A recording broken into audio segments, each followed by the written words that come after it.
Dices. Pero mi cara está bien así. Ya vamos a comenzar. Pues bienvenidas, bienvenides y bienvenides a La Verdad es Relevante. Y precisamente hoy tenemos un programa en donde vamos a hablar del triunfo, del 7º aniversario del triunfo del pueblo de México, que no es para nada irrelevante y sobre todo que ha cambiado la vida pública de este país. Hacer memoria de todas las experiencias que hemos tenido como movimiento y como partido y evidentemente pues dar fe de todos estos momentos de transformación que a lo largo de 7 años hemos vivido a raíz del triunfo del 2018 con el expresidente Andrés Manuel López Obrador. Y para esto tenemos aquí a nuestro compañero de militancia, Jaime Taylor. ¿Cómo estás, Jaime? Hola, buenas tardes. Aquí muy honrado de estar invitado a esta celebración y a tus órdenes, Mario. Buenas tardes, Rebeca. Buenas tardes a la audiencia. Pues bien, compañeros, antes de comenzar, les hago la invitación de que nos sigan a través de las redes sociales del Instituto Nacional de Formación Política de Morena, por supuesto, de Radio AMLO y, por supuesto, también de la Brigada para Leer en Libertad, que son medios de comunicación que se han unido para expresar la voz del pueblo. Y en ese sentido, Jaime, pues vamos a comenzar con esta pequeña entrevista, con este pequeño recuento. Y fíjate, Jaime, quisiera preguntarte, porque, a ver, sabemos que eres parte de un cúmulo de compañeros fundadores de este movimiento, que has vivido todos estos años, estas transformaciones, inclusive antes del triunfo del 2018, y que se empezó a hacer precisamente, unos lo ponen allá por los 2000, otros allá por el 2005, 2006, a raíz de la lucha que se tuvo en contra del fraude electoral, impulsado por el panismo, por Vicente Fox y Felipe Calderón y toda la estructura empresarial. Platícanos, Jaime, ¿cuáles son estos momentos importantes que dan pie a este triunfo del pueblo de México, Jaime? Bueno, mira, realmente el 2004, el desafuero de López Obrador, marca un momento en el que muchas fuerzas de izquierda, diletantes o militantes, pero herederas de otras luchas, porque en México siempre ha habido luchas, pero han sido luchas fragmentarias. En el 68 luchamos los estudiantes, antes habían luchado los maestros, antes habían luchado los ferrocarrileros, antes habían luchado los médicos en su movimiento de batas blancas, pero no se había dado el momento de la conjunción de toda esa, digamos, de toda esa fuerza acumulada por esas luchas en una lucha de carácter político-social. Casi todas las luchas anteriores, desde mi perspectiva, a mí me tocó también vivir como estudiante de la preparatoria número 1 a los 17 años de edad, me tocó vivir el movimiento del 68, me tocó vivir la represión el 10 de junio del 71, ya estudiando en la Facultad de Ciencias. Y a partir de ahí, luchamos en muchos frentes. Muchas personas como yo, que sin estar afiliadas a un partido, teníamos una vocación y una militancia de izquierda. Hicimos lucha sindical, hicimos lucha magisterial, en fin, y fuimos acumulando derrotas, derrota tras derrota tras derrota, porque en mi opinión siempre jugamos al todo o nada, y cuando juegas al todo o nada casi siempre es nada. Entonces el desafuero en el 2004 fue un germen que nos permitió voltear a ver a todos esos luchadores con partido o sin partido, a un personaje que había tenido el gran mérito de acumular en su contra a todos los malos. Cuando se ponen en contra de Andrés Manuel, Carlos Salinas de Gortari, el jefe Diego, Vicente Fox, y toda esa pléyade de gángsters que dominaban el discurso público y la política pública de México, pues muchos volteamos a decir, ¿qué tiene este hombre? ¿No? Y entonces empezamos a ver que su causa era justa. Era justo luchar porque apareciera su nombre en la boleta presidencial. Era de lo más justo y era más necesario. Entonces, a partir del desafuero se empiezan a dar movilizaciones masivas que ya no eran gremiales, que ya eran protestas de carácter social, donde lo mismo te encontrabas a tus compañeros, ex compañeros del 68, que a universitarios, que a funcionarios públicos en ejercicio, exigiendo el respeto a la democracia en México, una democracia que había sido solamente de papel, ¿no? Pero bueno, vimos que ya habíamos ganado la Ciudad de México una victoria pírrica con Cárdenas y habíamos vuelto a ganar con Andrés Manuel. Dijimos, bueno, pues ya no más derrotas, ¿no? Yo siempre he dicho, y lo creo firmemente, que Andrés Manuel López Obrador no nos enseñó a luchar porque veníamos de muchas luchas, pero nos enseñó a ganar. Entonces empieza la cuestión del desafuero y como ya todos sabemos, viene el terrible fraude del 2006, que fue un golpazo a nuestras almas, un golpazo terrible porque no teníamos manera de revertirlo. Por más que luchamos, por más que estuvimos en un plantón, por más que hicimos y deshicimos, no pudimos. Fíjense, en una jugada de póker, las cartas siempre se enseñan. Oye, dices que tuviste a tu favor un 0.56% de los votos. ¿Sabes qué? No te creo, vamos a contar, ¿no? Un razonamiento tan sencillo como ese, y nunca lo permitieron. Y esa cerrazón, ya con el tiempo te lo explica que no solamente estabas luchando tú contra el PAN y una alianza mustia e hipócrita con el PRI, sino que estabas ya luchando contra los cárteles de la droga, ¿no? Que necesitaban poner ahí a un secretario que los protegiera, los financiara, los armara y les diera impunidad. Pero bueno, eso es una explicación ya que se da muchos años después. Por el momento, muchos pensaron que el PAN iba a jugar limpio, pero la derecha nunca ha jugado limpio. Claro. Nunca. Y fuimos muy ingenuos. Fuimos ingenuos y no nos preparamos jamás para un fraude. No lo hicimos. Y bueno, esa ingenuidad la pagamos muy caro porque fueron 14 años de lucha donde muchos compañeros perdieron la vida y donde el neoliberalismo hizo lo que quiso con la riqueza de este país. Pero bueno, ¿cuáles fueron nuestros pasos, no? Yo recuerdo muy bien el 16 de septiembre del 2016, bajo un aguacero inmenso, estábamos en el Zócalo nosotros, en nuestra Convención Nacional Democrática, donde el principal acuerdo fue la creación del Gobierno Legítimo de México. Los que fuimos parte del Gobierno Legítimo de México somos orgullosísimos de esa decisión. Nos convertimos en protagonistas del cambio verdadero, nos convertimos en representantes del Gobierno Legítimo de México donde estuviéramos. ¿Y cuál era nuestro trabajo? Pues simplemente era, bueno, no simplemente, nuestro trabajo era organizar a las comunidades, a las vecindades, a las unidades habitacionales, a las escuelas, a las fábricas, hacer el trabajo de construcción de nuestra gran utopía, que es el poder popular.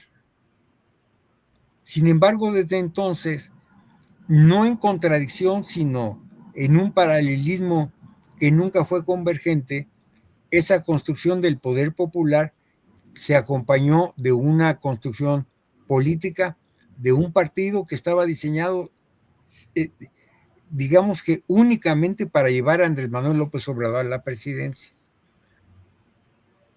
En aquel entonces nos llamábamos Gobierno Legítimo de México, luego en octubre del 2011 nos convertimos en una asociación civil que se llamaba Morena, que era el paso necesario para convertirnos en partido. Y el partido, bueno, se consolida, digamos que se legaliza en julio del 2014, 10 años después de que comenzó la insurrección popular y de que esa insurrección trajo como consecuencia una organización de millones de personas en todo el país. Creábamos comités, como te decía, en las vecindades, en las unidades habitacionales, en las cuadras. Hubo luchas que encabezó nuestro movimiento muy exitosas, ¿no? Y cito una aquí en la alcaldía Benito Juárez, de unas compañeras de nativitas que se organizaron con los vecinos para impedir que ingresara el gas natural, las tuberías de gas natural, y ganaron, y entonces esas fuerzas que se iban acumulando en esas pequeñas luchas nos dieron la conciencia de que el camino era la organización popular. Ya como partido, pues bueno, ganamos la presidencia en julio del 2018 y durante 14 años que culminan con esta gran victoria, millones de personas trabajaron voluntariamente para que esto se lograra. Fíjate, Jaime, qué tremendo. Es que lo que nos cuentas es precisamente una historia de inteligencia colectiva y subversión colectiva en contra precisamente de este mal que es el neoliberalismo, que trató de adueñarse de todos los recursos naturales y eliminar nuestros derechos como clase trabajadora, como pueblos en resistencia, y precisamente eso es formidable porque en ninguna parte de el mundo, de la historia mundial, se ha dado un proceso de manera pacífica de esta envergadura, digámoslo Sí, así. es cierto. Y precisamente, Jaime, nos contabas cuál era el sentimiento de aquellos años del 2006, después del fraude electoral, de los primeros días, del primer día, inclusive en la madrugada, cuando se dieron los números de ese fraude electoral orquestado por el PAN y por los grupos empresariales. Y precisamente quisiera hacer un contraste con ese momento que fue de mucho pesar para el movimiento, para los compañeros que en ese momento se estaban organizando y se hizo una resistencia civil pacífica en las calles de la Ciudad de México, precisamente en Reforma, donde no se rompió ningún vidrio. Y quisiera que nos cuentes cuál fue el sentimiento que tú tuviste y que viviste en ese momento en 2018, cuando se gana la presidencia de la República y cuando el presidente Andrés Manuel López Obrador dice: no les voy a fallar. ¿Cómo te sentiste, Jaime? No, mira, hijo, es que voy a ser muy anticlimático porque, por un lado, yo me sentí francamente orgulloso porque yo pensaba que me iba a morir sin dejarle nada a mi descendencia, ¿no? O sea, ninguna posibilidad de un futuro distinto a lo que estábamos viviendo, ninguna ilusión sonriente hacia el futuro, sino a pesar de todo lo que habíamos luchado, dejarles también un país que era la sonrisa de miles contra el llanto de millones, ¿no? Que eso fue lo que pasó justamente en el 2006. Aquí, cuando ganó Andrés Manuel fue al revés, fue la sonrisa de millones y el llanto de unos cuantos. Pero a mí siempre me hizo mucho ruido las alianzas o las concesiones que se tuvieron que dar, porque mancharon, desde mi punto de vista, mancharon el gran triunfo del pueblo. Mira, ¿qué hacía un tipo como Germán Martínez, que pocos años antes había dicho que ya cuando se votó la reforma energética, que ya era el momento de sepultar el cadáver apestoso de Lázaro Cárdenas, que había quedado como herencia en la expropiación del petróleo? ¿Qué hacía un tipo como eso en nuestro movimiento? ¿Qué hacía un personaje como Lili Tellez, que en ese momento lo único que sabíamos de ella es que había estado sentada encima de una niña muerta, ¿no? Que fue la niña Paulette. Y así dimos un montón de concesiones que a mí me pareció que eran innecesarias, aunque lo han explicado los intelectuales, de que el error fue que nunca supimos cuánto era suficiente. Pero, pues bueno, en ese afán de llegar a la presidencia con votos, debilitando también al adversario, dimos muchas concesiones que aún estamos pagando y las estamos pagando muy caro. El asunto de Lili Telles, que llegó a la Cámara de Senadores por decisión de Andrés Manuel López Obrador, como él mismo lo reconoce y autocritica, fue abrirle la puerta a un sicario de una expresión, digamos, de la burguesía mexicana, de lo peor, ¿no? O sea, Lili Telles no juega otro rol más que el que le dice Salinas Pliego. Y Salinas Pliego está tratando de ocultar su fraude, ¿no? Su riqueza ajena, ahora con un discurso libertario y la fregada, pero ella juega el papel que él escribe. Y así como esos dos, hay un montón de concesiones que hemos dado que a mí me preocupan mucho porque yo recurro mucho a un ejemplo de la historia que no debemos olvidar. Mira, cuando se le dan concesiones a personajes del régimen derrotado, nos puede pasar lo que pasó con Madero. Madero confió en que ya había triunfado el pueblo, pero no cambió su estructura administrativa y tampoco el aparato militar más cercano a él. No licenció a un ejército que lo había estado combatiendo. Madero lo que hizo fue tratar de gobernar con ellos y lo asesinaron por la espalda. ¿Qué hizo Benito Juárez antes? Y de esto no aprendió Madero. Benito Juárez fusiló a los traidores. ¿Cómo murió Benito Juárez? Murió de un infarto. Entonces nosotros abrimos la puerta a gobernar con residuos del régimen anterior y ese fue el costo que tuvimos para garantizar la elección. Está bien, pero debimos haber preparado también la salida de esos personajes, porque después se están convirtiendo en un estorbo para la transformación al interior de los gobiernos. No solamente un estorbo, hay gente que no coincide, no entiende y reniega de la cuarta transformación y trabajan en los gobiernos de Morena. Y no es una decisión voluntaria si eres un funcionario público federal. No es algo que quieras o no conocer y comprometerte con la cuarta transformación, porque está en el Plan Nacional de Desarrollo. Y tu obligación como funcionario público es atender las directrices, tanto éticas como políticas del Plan Nacional de Desarrollo. Entonces traemos todos esos lastres que realmente nos han impedido avanzar al paso que queramos, ¿no? Al paso que necesitamos. Entonces, yo festejé, por supuesto, pero me quedé con todas esos sinsabores, ¿no? Claro, fíjate, Jaime, en la reflexión que haces, me parece interesantísima esta reflexión que estamos haciendo aquí en este programa, porque es historia viva y son parte precisamente de las contradicciones que los procesos políticos tienen en todas las partes del mundo, en todos los momentos históricos, todas las revoluciones tienen precisamente esos momentos de contradicción.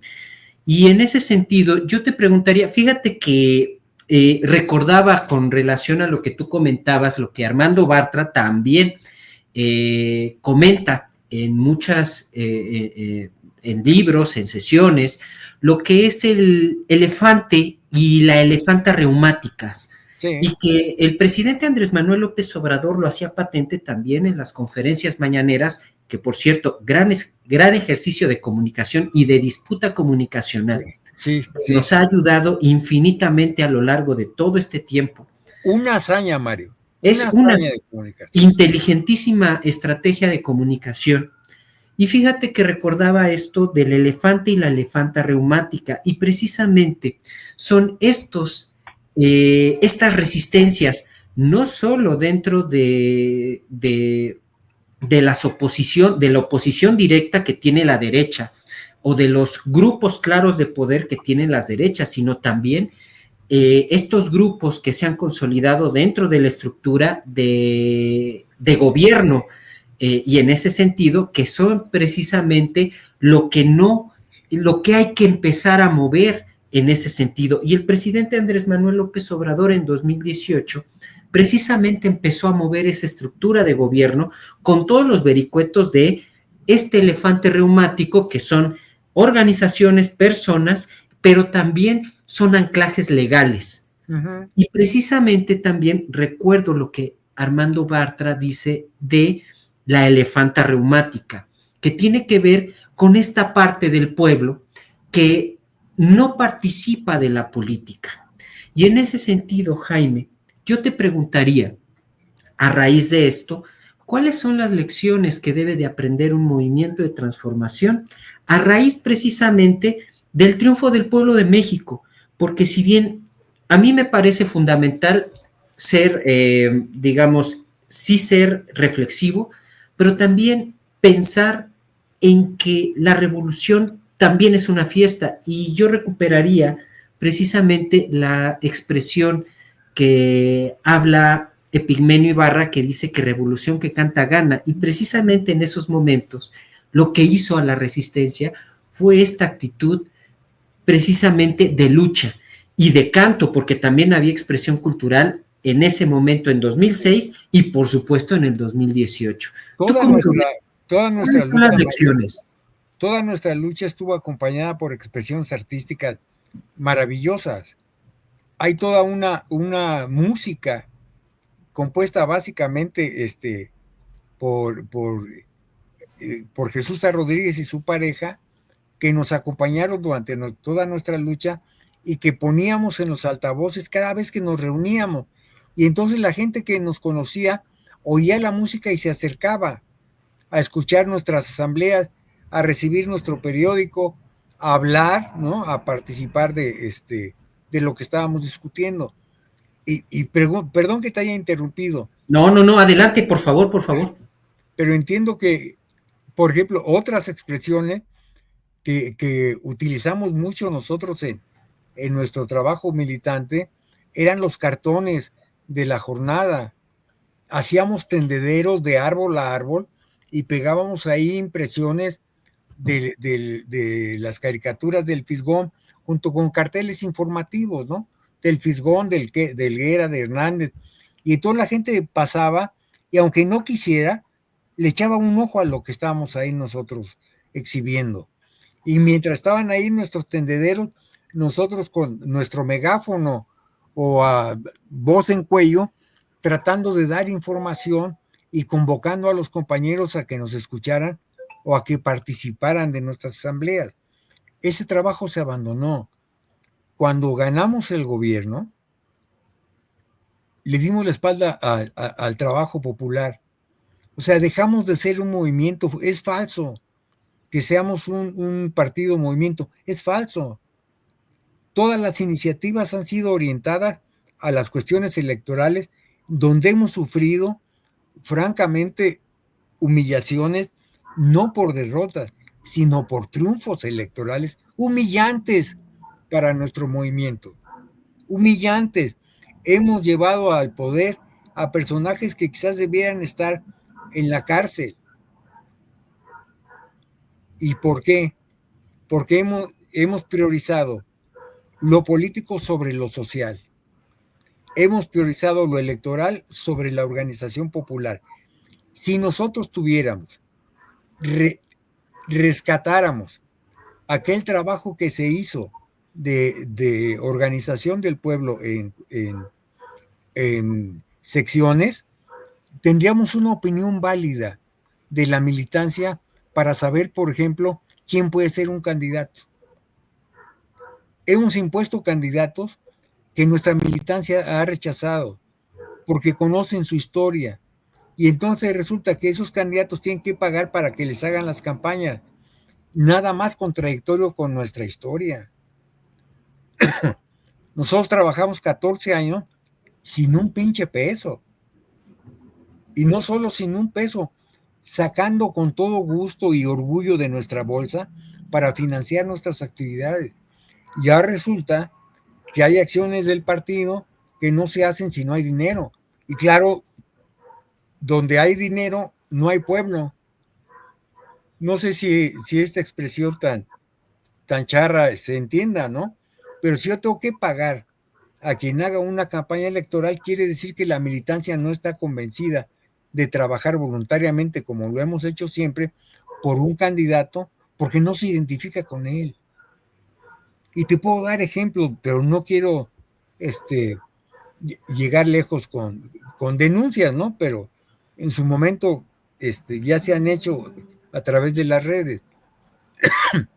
Entonces, ¿qué creo yo que sigue? ¿Cuál es el vínculo más directo del partido con el movimiento?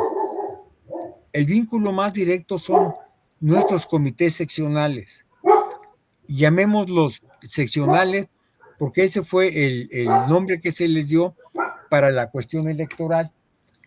Pero teníamos comités de base. Esos comités de base eran el pueblo organizado. Cuando dejamos nosotros de crear comités de base, nos divorciamos del pueblo, nos alejamos de él. No hay una expresión popular a través de esos comités y de asambleas municipales, por ejemplo, para que el pueblo se exprese. Como tampoco hay una retroalimentación política de las asambleas municipales sobre el qué hacer en cada una de las entidades donde hay una asamblea municipal, porque no las hay. Y el trabajo político en Sinaloa es muy diferente al trabajo político en la Ciudad de México. Es diferente por muchas razones, pero ni las demandas son las mismas, ni las condiciones geográficas son las mismas, ni la sensibilidad de la población es la misma. Entonces tiene que haber esas direcciones regionales para poder definir para cada demarcación de todo el país cuál es el trabajo político que tiene que hacerse para fortalecer la cuarta transformación. Y la cuarta transformación solo se va a fortalecer si logramos construir el poder popular.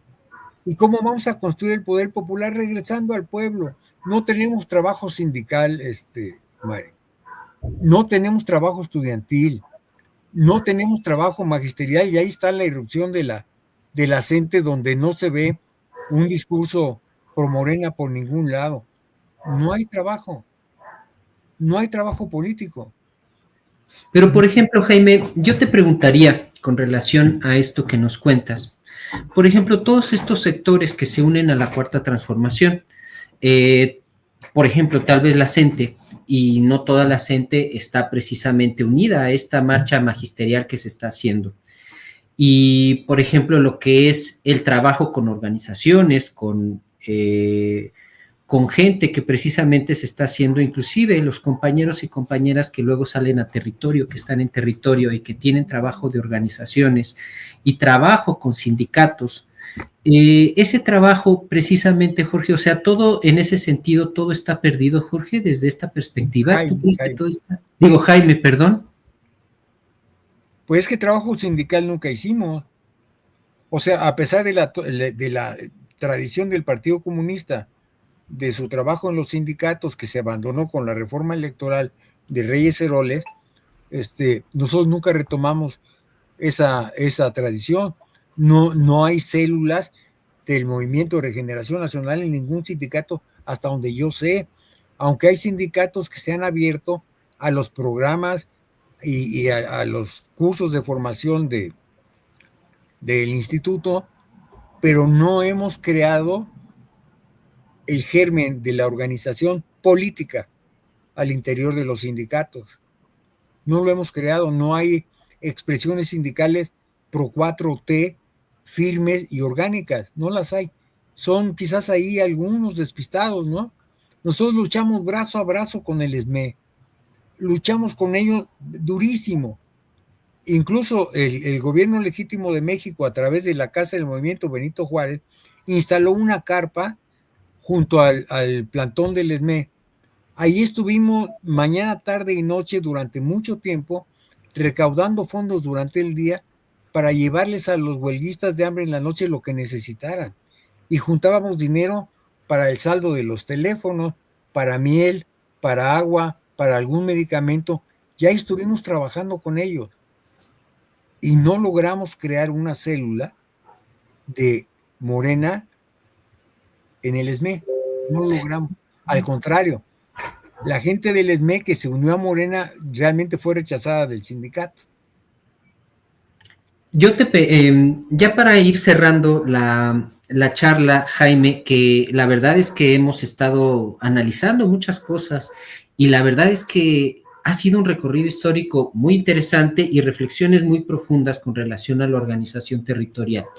Ya para ir cerrando este espacio y para dejar en la reflexión no solo estos momentos precisamente de lo que falta dentro de la cuarta transformación, porque evidentemente faltan muchas cosas a raíz de que pues hemos vivido, digamos, 40 años de la noche del neoliberalismo y precisamente yo quisiera saber, Jaime, cuáles son estas perspectivas positivas que tenemos dentro de la cuarta transformación, dentro del movimiento, dentro de eso que precisamente se está luchando en estos momentos. Mira, Claudia ganó con un porcentaje altísimo de votos que yo no creo que nadie repita en la historia de este país. Y Claudia ganó por su identidad con un movimiento que llevó a la presidencia de la República a Andrés Manuel López Obrador, además de sus méritos propios, porque Claudia no es ninguna gente improvisada, es una gente de lucha, con un trabajo político y social de muchos años, además con un prestigio académico que nadie puede discutir, ¿no?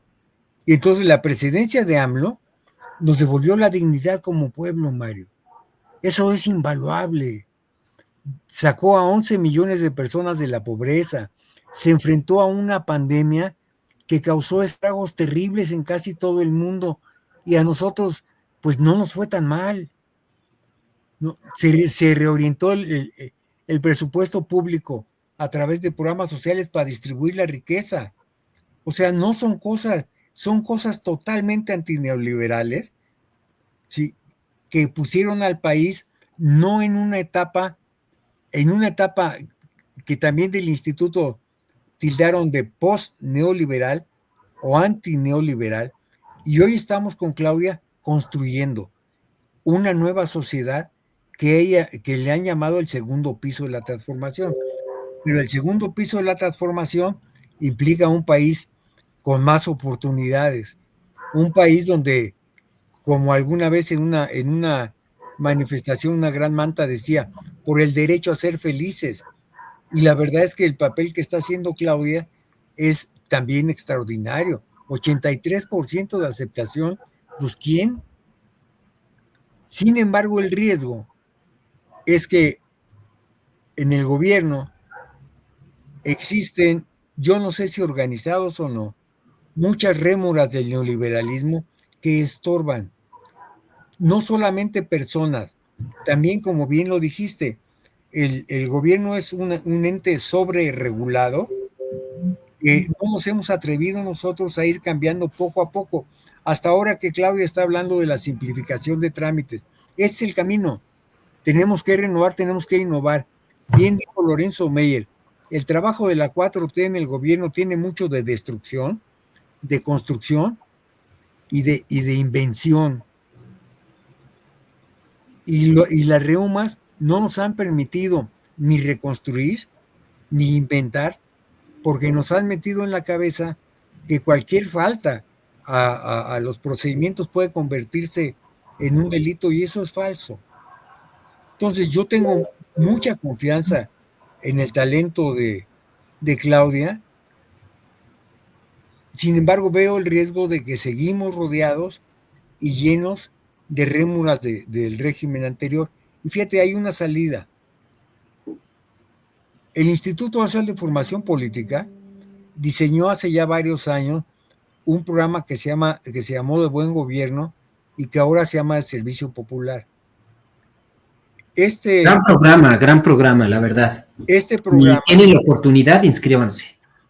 Este programa fue una respuesta a un llamado que hizo Andrés Manuel, que decía es que no tenemos cuadros para gobernar. Tenía razón. Tampoco es tan difícil ser burócrata, Mario, porque yo he sido burócrata, fui 15 años. Y tú llegas a un puesto de dirección y todo lo que puedes hacer está mandatado. O sea, ya el manual de organización te dicen qué puedes hacer y lo que no está ahí claramente especificado, no lo puedes hacer. Entonces, para entrar y ubicarte en un puesto, tienes que leer tu manual de organización, la ley de la que se deriva, cuáles son tus funciones y el estatus actual del despacho. Y ya. Pero entonces, resultó que para darle chamba a sus parientes, los gobiernos neoliberales diseñaron formas muy elitistas para contratar a esas personas. Entonces, no importaba no importaba otra cosa, sino que fueras egresado del ITAM o del TEC y que tuvieras tu cédula profesional, etcétera, etcétera. No importó otra cosa y llenaron, como dicen los argentinos, de ñoquis, o sea, de gente inútil, la burocracia mexicana. Bueno, el programa de Buen Gobierno ha capacitado a miles de compañeros que ya tienen la formación política para poder trabajar en el gobierno, para poder alinearse a la cuarta transformación, que conocen el Plan Nacional de Desarrollo y que tienen los elementos políticos y éticos para tener un buen desenvolvimiento. Son poquísimos los compañeros que trabajan en el gobierno egresados de ese programa y muchos de ellos han sido desplazados hasta de manera humillante con el cambio de régimen. Pues, ¿qué pasó? O sea, ahí había una solución y ahora resulta que le dan la espalda a pesar del gran trabajo que el instituto ha hecho con ese y otros programas, ¿no? Entonces, ¿qué nos queda? Nos queda seguir poniendo a disposición del gobierno cuadros formados, pero también nos queda el compromiso de crear el cuarto nivel de gobierno, organizar al pueblo no solamente para que tenga la fortaleza de exigir y ver satisfechas sus demandas, sino para vigilar y evaluar el accionar de cada funcionario público, Mario. Ese es un trabajo del movimiento. Ya somos gobierno, ya tenemos el poder. Bueno, lo que sigue es el pueblo al poder.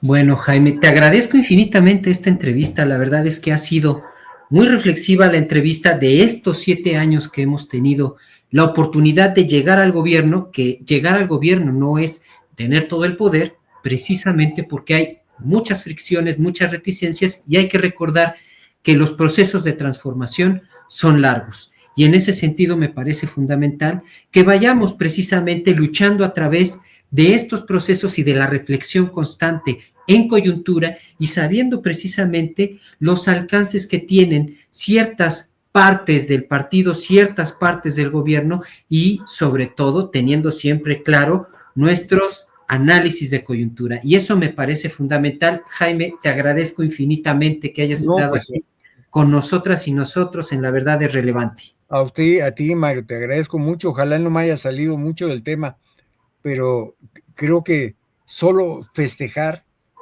es importante, pero tenemos también que mirar al futuro y ver los riesgos porque nuestro movimiento es maravilloso, es algo precioso y lo tenemos que cuidar como si fuera un bebé de 7 años. Eso es todo. Muchas gracias, Jaime, muchas gracias.